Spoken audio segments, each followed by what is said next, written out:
Elisa, bonsoir. Vous êtes Bonsoir. cofondatrice de Bibi's Jar et nous sommes ici à Paris Ouais. pour la soirée parrainée La Croissance, une soirée dédiée aux femmes entrepreneurs. Alors, vous êtes fondatrice de Bibi's Jar, les bocaux beaux et bons. Qu'est-ce que c'est? Les bocaux beaux et bons, ben, comme leur nom l'indique, sont des bocaux de nourriture, en l'occurrence des salades surtout, mais il y a aussi des desserts, qui sont beaux, c'est-à-dire que comme le bocal, que ce soit verre ou plastique, il est transparent, on voit les couches d'ingrédients. Et c'est bon à double titre, d'abord gustativement, mais c'est bon aussi parce que ça fait du bien à l'intérieur. C'est-à-dire que... Mais comment il est né le besoin? Est-ce que vous avez expliqué pendant le fameux besoin, la fameuse plage. La fameuse plage, vous vous retrouvez chaque jour avec une salade différente et tout le monde vous regarde un petit peu en bavant en disant mais comment est-ce que tu fais pourquoi? Bah effectivement, c'est venu d'un besoin qui n'était pas satisfait puisque à part acheter des salades toutes prêtes, pleines de conservateurs, ou alors payer une salade hors de prix, pas toujours bien lavée, où il y a 3/4 de salade et le reste des ingrédients, on les compte sur les doigts d'une main. Bon, c'est vrai qu'on aime bien manger, c'est pas facile de trouver ce qu'on aime. Et du coup, m'est venue l'idée de faire mes salades moi-même. Et en fait, en ayant mes salades, les gens venaient me demander où je les avais achetées. Et au bout d'un moment, je me suis dit, mais quand même, je ne suis pas la seule en fait à en avoir envie, parce qu'il y a des gens qui venaient me voir sur la plage en me disant, où est-ce que vous avez acheté votre salade? Ça a l'air super bon. Et donc à la rentrée, j'ai commencé à avoir le concept de boîte, à faire le business plan, à réfléchir à tout ça, à essayer de trouver des fournisseurs, à voir combien ça me reviendrait, etc. Et ce qui a été flagrant, c'est qu'à chaque fois que j'en parlais à quelqu'un, que ce soit l'expert comptable pour le business plan, les mentors, on va dire, de Rangis, etc., à chaque fois que je leur expliquais mon concept, leurs yeux s'ouvraient. Et ils me disaient, mais dès que tu ouvres, tu me dis, je viens en acheter. Ouais, c'est vraiment ça. Vous étiez sur un vrai besoin, une vraie demande. Il y a vraiment eu tout de suite le tilt et tout de suite, je me suis dit, mais bon sang, mais c'est le moment. Et ça a été confirmé quand j'ai commencé à chercher le nom de l'entreprise, à regarder un peu ce que je trouvais sur Internet. J'ai vu qu'en fait, c'était une vague qui, sans que je le sache, avait émergé aux États-Unis à l'été 2014, de ce qu'ils appellent les Mason Jars. Les Mason Jars, c'est l'équivalent de chez nous, le bocaux, le parfait. Oui. Chez eux, ça s'appelle des Mason Balls.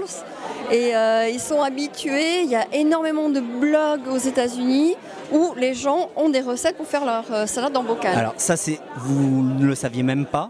Je savais même pas. Mais aujourd'hui, où est-ce qu'on en est avec Bibi's Jar? Phase de testing, c'est lancé, déjà des retours? Oui, tout en même temps en fait, parce que quand j'ai vu que l'idée prenait, je me dis c'est bien, sauf que là on n'est pas sur du service virtuel, même si je travaille dans le digital, puisqu'accessoirement je suis DAF d'une entreprise dans le digital. Mais pour moi c'était important que l'idée que les gens se faisaient de Bibi's Jar colle avec le produit. Et le produit est très important. Ouais. Et donc on a commencé les phases de testing courant octobre et là ça a été encore plus le coup de foudre et vraiment j'en ai été ravie avec des gens qui me disaient tu vois ça m'a donné envie de bien manger, des gens qui aiment plutôt la junk food ou d'autres qui disaient écoute quand on a un produit comme ça et qu'une chose à faire c'est se taire. Et j'ai eu des retours de la part...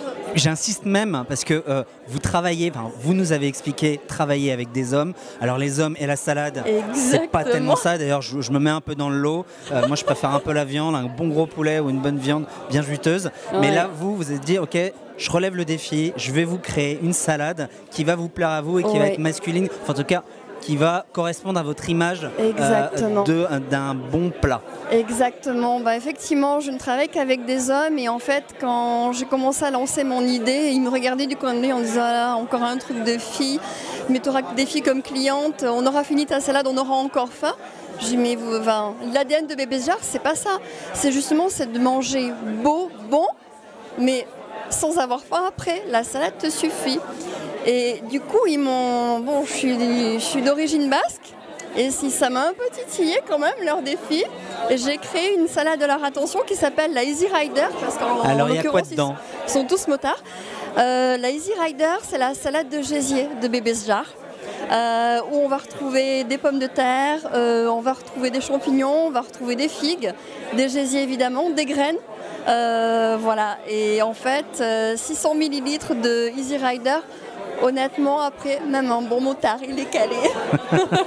Bon, en tout cas, on va vous suivre sur We Do Biz. Bravo à vous, Elisa Vigier-Baumgartner. Alors, je prends du temps pour bien le prononcer. Oui, c'est un peu compliqué. Oui. Vous êtes fondatrice de oui. Bibisjar et nous sommes toujours ici à Paris pour la soirée Parrainer la croissance, une soirée dédiée aux femmes entrepreneurs. Bravo et à bientôt. Merci à vous. À bientôt. Au revoir.